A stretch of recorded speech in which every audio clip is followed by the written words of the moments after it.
Hi guys, Dr. Mel. We're busy with the photoelectric effect and we're going to apply it in a few questions. First, let's have a look at the revision. Remember, this is a specific proof that radiation of light has a particle and not just wave. And remember the word that we use, light has a dual characteristic. It's duality. It can be seen as a wave or as a particle. So be very sure that you know why you're doing the photoelectric effect. And very important that we are working now with energy. Energy coming in, and if it's enough energy coming in, it will actually give an electron of a metal enough energy to be emitted. So we've got energy coming in with a certain frequency. If it's got a high enough frequency to be greater than the threshold frequency, it will emit an electron. And there again, the energy will be kinetic energy. And you know, kinetic energy is half mv squared. So there's a few revision things that you have to be able to put into application when you do the following questions. They'll always ask a theory question. Either threshold frequency, which means it's the minimum frequency of the light coming in, of the radiation. The minimum frequency that the light coming in has to have before an electron will be emitted. That's the frequency which we call the threshold. On the other hand, the metal will have a work function. So the metal will keep the electron close into its structure if it's not enough energy to come in. So if this is more, the energy is more than this work function, an electron will be emitted. You know, the one is joules, its work function, and frequency is hertz. And then know that every metal has its own work function. We saw this in the previous lesson where we had a low energy coming in and no electrons going out because the work function was 2 electron volt, or the threshold frequency. A little bit more energy coming in, yes, an electron being admitted, and even more electron being admitted. And can you see the velocity of the blue electron is more than the green one because the energy coming in is greater? So that's the equations that you are going to use. Another way to give you an idea of the threshold frequency would be if the energy coming in is less than the threshold, no emission of an electron. If the light coming in is greater, the frequency is greater than the threshold, then there will be admission of an electron. So that's the comparison that you'll have to make. Kinetic energy, we work out with this equation. So the energy coming in and the work function of the metal has got a relationship, and if this is high and this is a little bit lower, it will have an electron going out. Just to give you an idea, let's say for instance I've got 100 joules coming in and the work function is 25 joules. I know 75 joules will be remaining for this electron to be moving out. So that's the equation that you are going to use. It's very specific for every metal.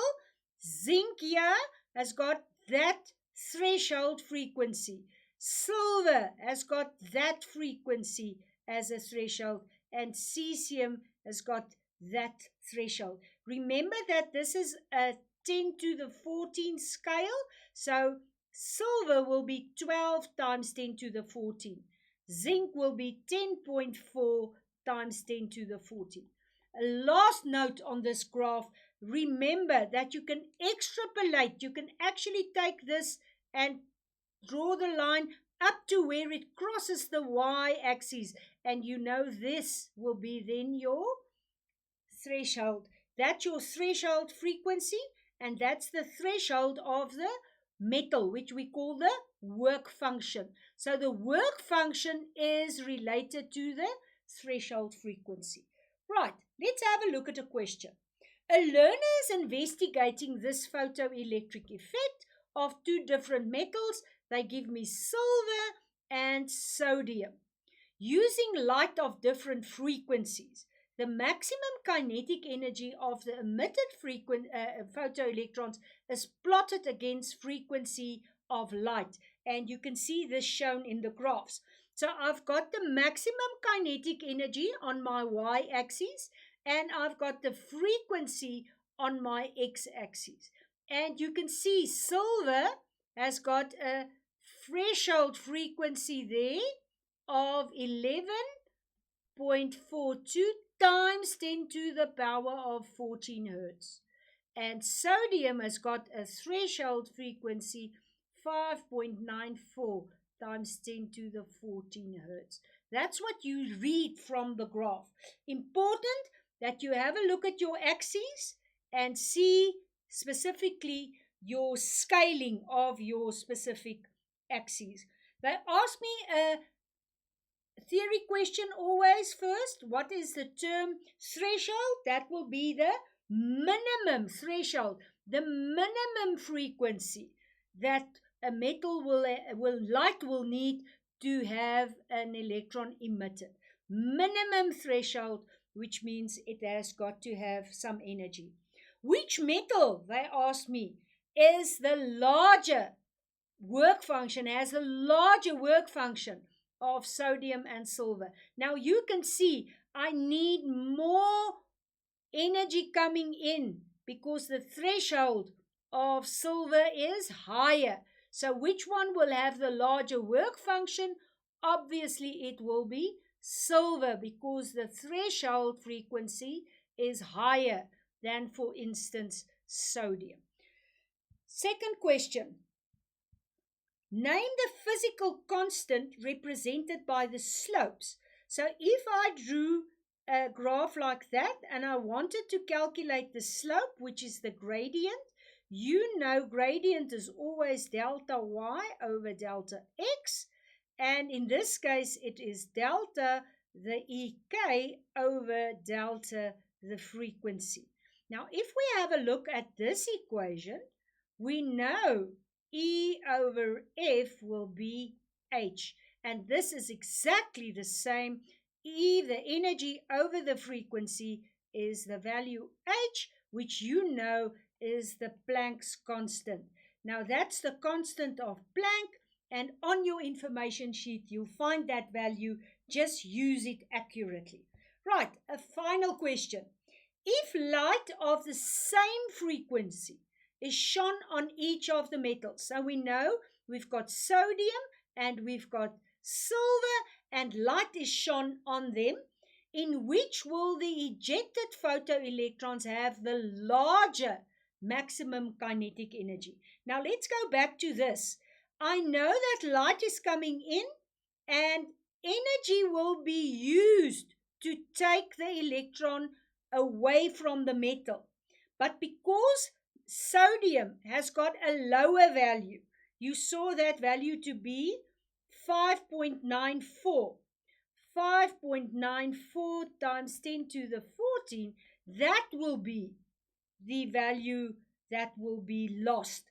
Therefore, sodium will have larger kinetic energy in the electrons being transmitted. It's important because it doesn't take that much energy, where silver will need more energy. So there will be electrons with less electron energy.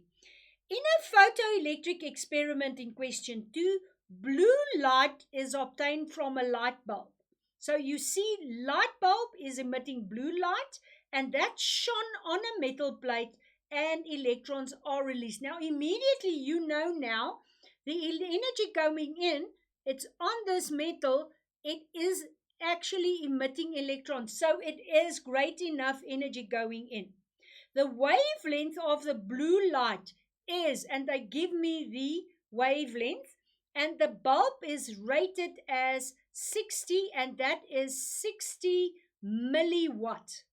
That is what that MW stands for. And the bulb is 5% efficient. Calculate the number of photons that will be incident on the metal plate per second, assuming that all the light from the bulb is incident on the metal plate. And then second question, write down the number of electrons emitted. So let's get to answering the question. The first thing is they gave me the energy. Now I'm going to calculate the energy. Let me go back. The energy is equal to 5%. That's 5 over 100. And they gave me the milliwatt. It's 60 times 10 to the minus 3. That's the watt. And I know now that the answer is then 3 times 10 to the minus 3. Now let's see if you can calculate the unit for energy from what we have. We know that watt was a joule per second. So what I have here is that I've got joules because that was the second. So I've got so many joule in 1 second. Right, we answered that question. Now we've got to calculate the number of photons. So what we know now, the energy of the photons is actually hc over the wavelength. I've got that value. It's a constant. I've got the speed of light, which is also a constant. And I've got the wavelength. And see, it's in meters. So you have to convert the nanometers. And that answer is 4.232 times 10 to the minus 19 joule. The question was the number of photons. So my total number of photons, I've got the total energy of the photons, and I'm now going to take the energy that went in. It's 3 times 10 to the minus 3, and it's 4.232 times 10 to the minus 19, and my answer is 7.09.210.5, no, it's 15, sorry. 7.09 times 10 to the 15 photons. That's the number of photons that's being emitted with that specific light. In a second question, they want us to do the number of electrons emitted per second from the metal. Well, we know that answer was exactly the same. So the number of photons is exactly that because the whole question was per second. So that's your second answer. So have a look that you calculate firstly the energy of the photons and then the energy of all the photons together, and that you divide that to find the number of photons. Another question is with a graph. This graph is obtained with a photoelectric effect, and they're giving me the threshold of this specific metal, which is 6.8, and remember the scale 10 to the 14 hertz, and that will be your threshold frequency. They're asking me to define threshold. Remember, it's the minimum frequency that's required from the light coming in to emit an electron. In this experiment, the brightness of the light incident on the metal is increased. So they shone light in that, and then they increase the brightness. But remember, the color stayed exactly the same. So they just increase the intensity or the brightness. State how this change will influence the speed of the photoelectrons. So what we'll have now is that we will actually calculate the speed just now. We just have to say what is happening Well, the energy going in here is equal to the energy there because we didn't change the frequency. Therefore, it's important to know that the photoelectrons being admitted will be exactly the same energy. So whether it's a bright light or a dim light, the color that's going in the frequency determines the photoelectron's energy. Show with calculation whether the photoelectric effect will be observed or not if monochromatic light with a wavelength of 6 times 10 to the minus 7 is used in this experiment. I'm going to work out the frequency with this equation, and I'm going to find the frequency to be 5 times 10 to the 14 hertz. Now let's quickly have a look. The threshold was 6.8 and my answer is 5, so it is in actual fact smaller than the 6.8 times 10 to the 14, so no electrons will be observed. The energy was simply not enough to overcome that work function. One of the radiations used in this experiment has a frequency of that. Calculate the maximum speed of the ejected photoelectron. You go back to your initial equation and you know that the energy going in is HF. The work function we can work out with the threshold frequency, and we can calculate the velocity or speed with that equation. There's lots of numbers and quantities here, guys. Make sure that you copy it correctly and then do a very accurate calculation with your calculator. I'm just substituting Planck's constant with the frequency which they gave me. You can see I substituted it there. I've got Planck again here, and I calculated I read the frequency of the threshold was on my graph. There I have it, plus half, and remember that you've got the mass of an electron. An electron has a mass of 9.11 to the power of minus 31, and now the only remaining quantity is the V square. So I just want to show you, you can actually multiply those and get this value. You will do this probably in one step.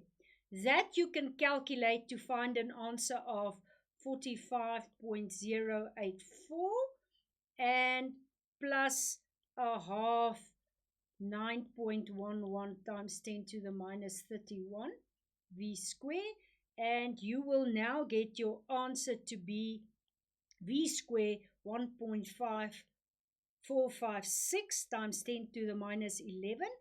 Please remember that you've got to find the square root, and I got the answer as V as equal to 3.82 times 10 to the 8 meter per second. Work accurately, see that you apply the correct quantities in the correct equation. Finally, just a very nice way of showing to you that the brightness or the intensity means there's more photons. But more photons, can you see here? I've got more photons coming into this metal. Can you see all these photons? And less photons here. But it doesn't change the energy because they are all exactly the same color. So more electrons will be emitted because there's more photons going in. Can you see there's the photons coming in? It's the higher intensity. Let's just have a look. The increasing color means that there's the same electrons with more kinetic energy. So they've got more kinetic energy because it's a higher frequency. Make sure that you can relate those to each other. Higher intensity, more electrons. Higher intensity, more electrons. Higher frequency, more kinetic energy. Remember, the energy coming in is related to the energy going out. The electrons, the number of electrons, is dependent on the number of photons. So you have to be able to distinguish those two aspects from each other. Right, describe and actually define whether it's photoelectric effect or threshold or work function. You have to be able to distinguish. You'll have to be able to do calculations with the photoelectric effect in terms of work function or threshold or the kinetic energy or the energy coming in. So have a look at your equations, practice these, do more of these calculations, and see if you can find the correct answer. Enjoy using the photoelectric effect. Bye-bye.